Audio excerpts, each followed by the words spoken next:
If you're currently having a criminal action or a traffic ticket or anything like that, and someone asks you, how do you plead? Before you plead, you're going to make this statement and make sure it's a part of the record. Anytime you're in court, the first thing you should ask, are we on the record, and can I be provided a stenographic record of these proceedings?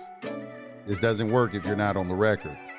So you will make the following statement. For the record, I simply do not understand the nature and cause of the accusation with regard to the elements of personal jurisdiction, venue, and the nature of the action until the prosecution properly alleges them. I'm therefore unable to enter a plea to the charge until I've had an opportunity to raise a meaningful defense against these elements. I cannot rebut an unstated presumption. These courts operate off of presumptions, assumptions, and color of law at all times. So they're presuming that you already know all of this, but you have a Sixth Amendment constitutionally protected right to know, and the only way you're going to know is when you ask. There are only 4 jurisdictions in the Constitution, 2 of which are very similar. That's maritime admiralty, and then we have common law and equity. It can only be one of those. So when you're asking them, Your Honor, is this criminal or civil? And they say, well, this is a criminal action. And you say, well, thank you, Your Honor. Let the record show that the action being brought against the defendant is a criminal action. Now, sir, I have another question for you.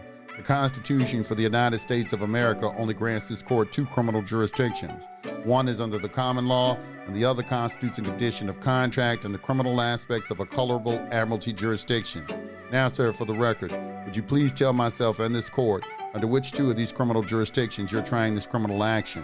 What you're trying to get at is you're trying to understand the nature of the action. Common law requires that there be a injured party who's sworn out an affidavit. If they say the state of Georgia or the state of anything is the injured party, call them to the witness stand, because the Sixth Amendment also protects your right to face your accuser. So if they're going to say that a legal fiction entity is the actually injured party, call them to the witness stand to call out their foolishness and their silliness.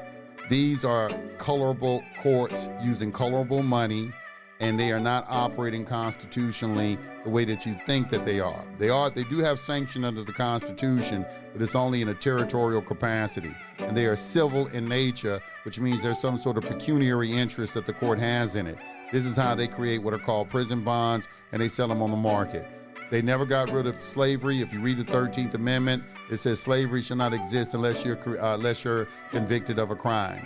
So this is a modern day slave trade that's going on. You gotta open your eyes and see what's happening. Peace to the gods. Stay tuned for another one. Peace.